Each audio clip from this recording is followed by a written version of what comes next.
First and foremost, condolences. The M of Janet Brown was one of the most despicable M's that you could commit.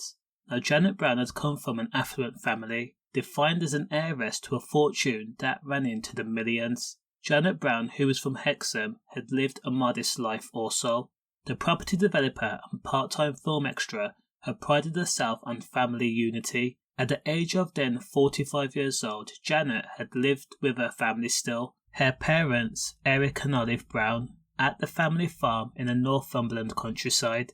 Now, Janet's downfall was she was a purist. To her fault, the businesswoman believed in fairy tales and a happy ending. She was gullible, kind-natured, and believed the best in people, to the point of it being a defect. So, when Janet Brown had struck up a relationship with Donald Graham in 1998, where Donald worked as a digger driver, despite the man having an obvious attraction to Janet's wealth, her silver Porsche, the value of the farmhouse the family lived in, Janet chose to shut out all of the warning signs, the red tape. Now, Janet Brown had no idea that her lover, Donald Graham, aka Dodgy Dan, was going to K her in a brutal and heinous fashion and then slowly siphon off all her wealth and assets, that including her mum and her dad, to the tune of over £850,000.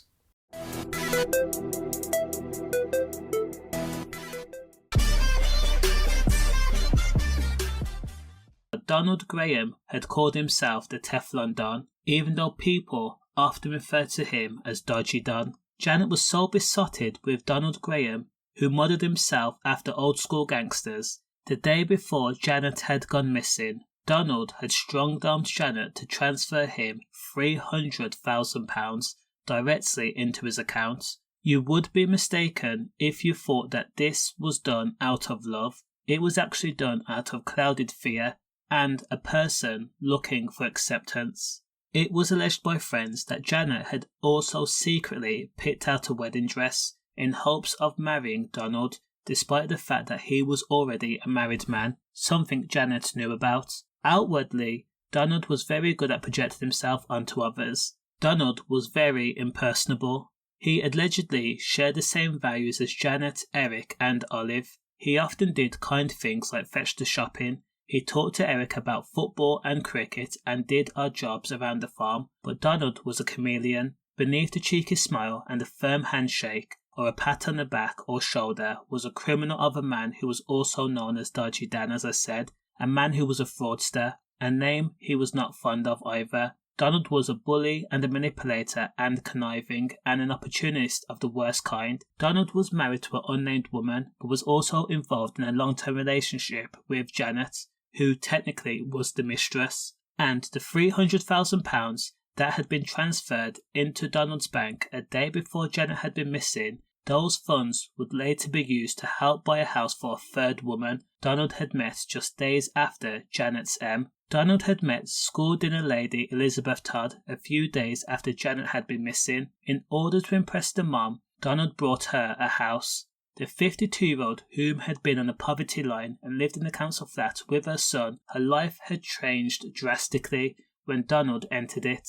Like always, Donald made his woman know that he was a man in every sense of the word. Donald would often embellish stories of how he was friends with big-time criminals and notorious gangsters. When Donald was serious, he would also exert his physical stature against the women by pressing against their frame and then give them orders. Janet too. Doors slammed, their self-esteem was chipped away, dignity gone until the women were reliant on Donald Graham for purpose and validation. Hands and feet were also used to keep the women in line, allegedly. Now, not satisfied with the £300,000, Donald needed more. Despite Janet's body never being found, police believe that Janet had been emmed sometime between June 14th and June 18th of 2005. Sadly, there were a lot of rumours and theories as to what happened to Janet Brown. One theory was Donald, who used to work as a digger driver, may have used a JCB digger to dig a deep trench, and after he K'd her, he then put her frame into the trench before backfilling the hole. As to the method as to how he K'd her, some people says that he could have used a blunt instrument or a heavy tool and struck her. Another theory was that after Janet had been kayed, she could have been shoved down a mine shaft somewhere in Northumberland or placed in a wild and remote place that was not easily accessible. In the aftermath of Donald Graham being jailed, building work had been conducted on Donald's home in Spartilia, and an air gun was found hidden beneath a wall by a builder during renovation work. The item was bagged and evidenced by police after they was contacted, and then it was taken to forensics for further tests. So, after Janet Brown had been missing, Graham set his plan into motion. Operation Take All Your Money, Fleece All Assets, Deplete All Bank Accounts. Donald had first convinced the parents, Eric and Olive Brown, that Janet had gone on a trip to France alone after Donald could no longer go due to his ill wife. In the weeks after the disappearance, Donald used Tracy to forge Janet's handwriting on postcards. Under Donald's direct order, Tracy had portrayed herself as Janet. She was made to practice Janet's handwriting over and over and over and over and over again. In these notes that were written, Janet allegedly says, "Got a job as a courier, don't worry about me, I'm fine." A second postcard sent to Eric and Olive says, "I've been promoted, still in France, now got a company car, I'm fine, Janet."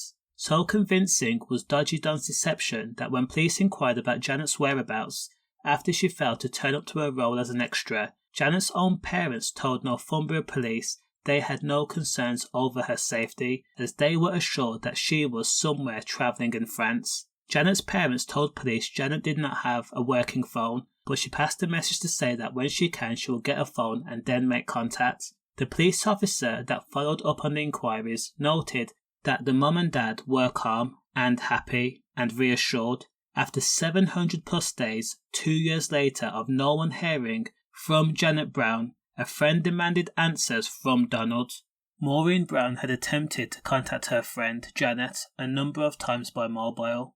Each time the mobile had been switched off, which was considered odd. So in 2007, Maureen had spotted Donald on the Hexham High Street and asked him again, "Why has no one heard from Janet?" Don's reply was vague. The fraudster simply stated that Janet was doing her own thing and that she would return when she was good and ready. Now things took a more sinister turn when Donald was said to have begun to sell off Janet Brown's items, such as her prized silver Porsche and private plates. The items had been listed on Marketplace eBay. In total, Donald had systematically taken £400,000 in cash by selling assets belonging to Janet Brown. Donald was also able to access Janet Brown's accounts and assets by getting his wife Denise to phone up the bank and building societies and companies and answer security questions after claiming to be Janet Brown themselves. Because the security questions were answered correctly, the bank had no reason to believe fraud was being committed,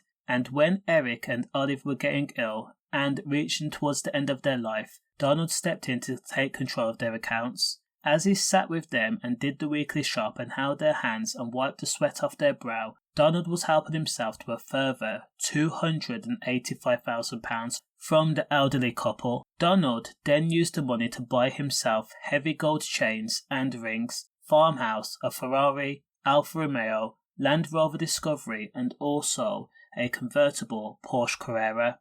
Olive Brown had sadly died on January 24, 2007, and Eric, who was an accountant, had died a year later. Despite Olive being put in a nursing home towards the end of her life, no one still had heard or seen Janet Brown. Graham had also crafted a fake will in Eric's handwriting, which gave the order to leave all assets, including Plane Trees Farm in Hexham, to Graham alone. Now, Canon Jack Trimble, who officiated the funerals, commented that it was strange not to see Eric and Olive's only child, Janet Brown, at the funeral, but he did comment that Donald Graham had organised the funeral and stepped in courageously, and his kindness showed and sparkled. However, a year later, when Donald kept dipping into Janet's, Eric's and Olive's accounts, a warning was triggered. As customary, Donald had also got his wife, 66-year-old Denise, to portray Janet, and Donald had now practiced using Eric's signature. Skipton Building Society noted suspicious activity on Eric's accounts. Eric's original will noted that in the event of his death, everything would be left to Janet, and in the case that Eric outlived his daughter, all the assets and cash would then go to the charity for the blind and guide dogs. In 2009, Skipton Building Society noted that a new will had showed up, and Janet Brown and Elizabeth Todd were down as witnesses. Skipton Building Society then stopped a check from Eric's bank going into Donald Graham's bank. In response to the stopped check, Dodgy Don wrote to the Building Society, claiming to be both Eric and then Janet, although Eric was already dead, and he then requested that the money be transferred over immediately. This was reported back to the police, and when police questioned Donald, he says that he wrote both letters claiming to be Eric and Janet because he was the joint executor of both wills, and a missing person report was then filed. Police quickly noted that Janet's passport had expired in 2008 and it had not been renewed. Also, none of her bank accounts had been accessed from a different country, like France, where they says that she was. Donald Graham also dropped a bombshell. He says that Janet Brown was dead.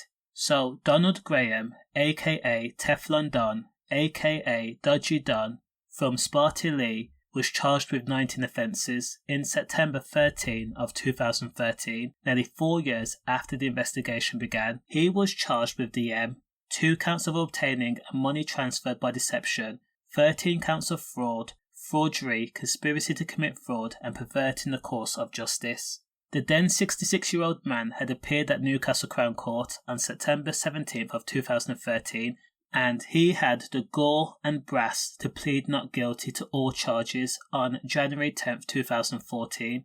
Effectively, under the advice of his defence team, Graham changed his plea on March 14th, and he did admit to 18 fraud offences against Janet Brown and her parents, Eric and Olive. However, he categorically denied DM and perverting the course of justice, but the jury at Newcastle Crown Court found him guilty of both counts on June 19th. The total amount that Graham gained through the fraud was £585,000.